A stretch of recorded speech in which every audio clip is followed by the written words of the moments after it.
Hello, traders. FX Pip Collector here. Today is Friday, August 15th, and this is my analysis for the Euro Yen, and we are on the 4-hour time frame.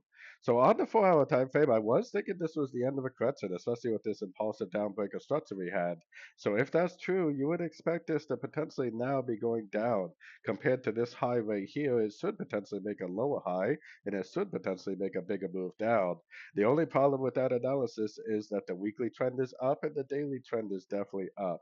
When the trends are up on your higher time frames, there's always a chance that it just keeps going up. So definitely be aware of your higher time frame trends.